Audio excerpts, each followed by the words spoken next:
Hello, ladies and gentlemen. Welcome to the Fall Foliage Railroad. This is layout video number 23. And in our last episode, you guys got to see the unboxing of our Union Pacific Greyhound Scheme 412-2 engine. It is now in the yard right now, or what my yard is right now, full of trains. I'm going to get into that in just a moment. You could probably notice that there's been a lot of changes to the layout. All the fast track has been ripped up and is gone forever.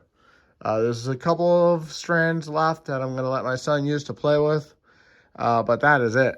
All of it is gone. And I'll explain that in just a moment. I have since then started putting some road bed down. And I have put some track down as well, and hopefully either today or tomorrow I intend to actually start wiring this stuff so that way I can start running trains in our next video. In fact, I promise to run trains in the next video. In the comments below, I'm going to give you a list of the trains that we have and that you can pick from to run in our next layout, even if it's not in a full circle.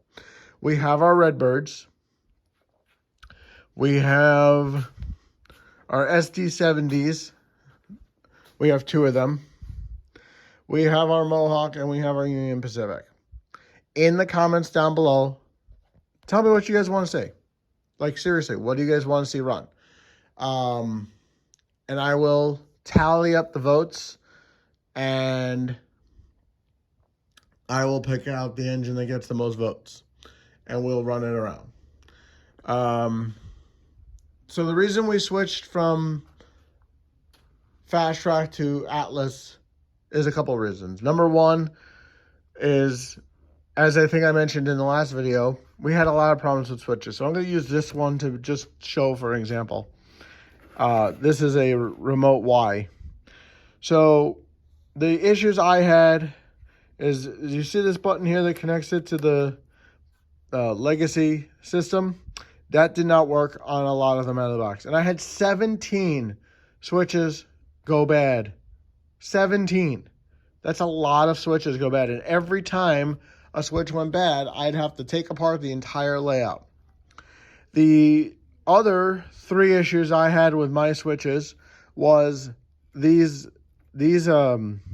track pieces that help switch the trains were broken out of the box. Like, this was actually not even on there. And I was like, nope, that's just not happening.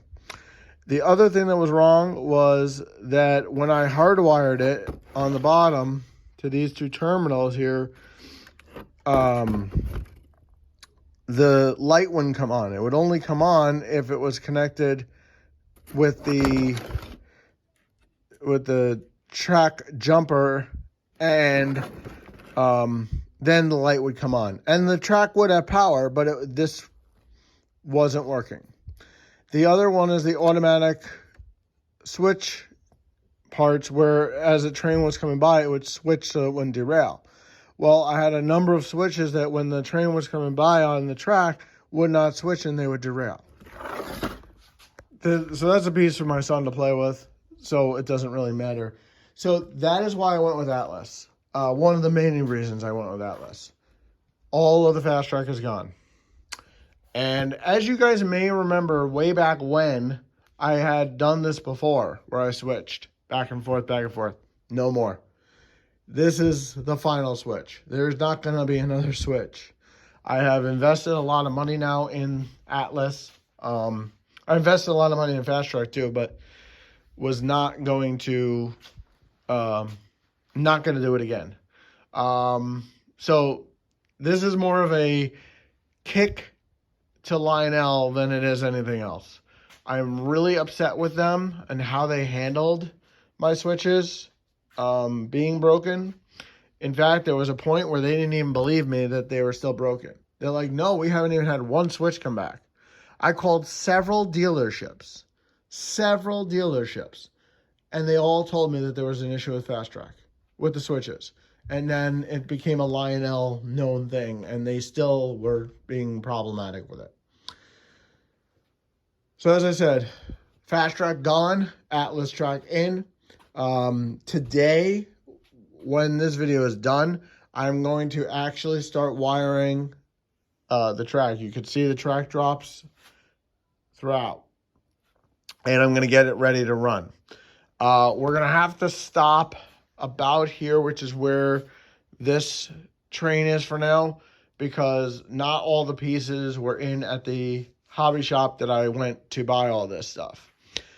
And I'm still looking for the 4.5 and the 5.5 inch straights.